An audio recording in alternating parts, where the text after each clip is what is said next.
Mga person na ako'y pangutana. Okay?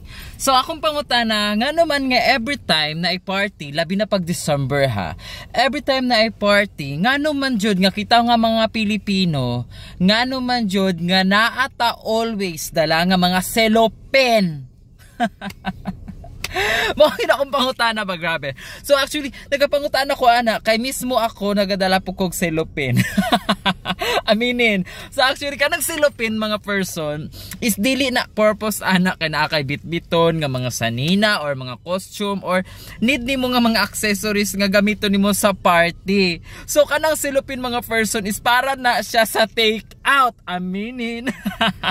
Kasi ako din, ganun din ako mga person. So naga-take out din ako. Lalo na pag naay mga mga person na naay mga sobra-sobra. So always gina na ako siya ginasulod sa cellophane. So dili na ta magpaka-martyr diri kay diri pag di ka kabalo mo take out, luoy ka wala kay kaunon sa balay.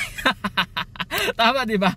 So mara to siya mga person. So the best tip na akong ikahatag sa inyo is every time mag-attend gani mo mga party or any Christmas party or event this month December.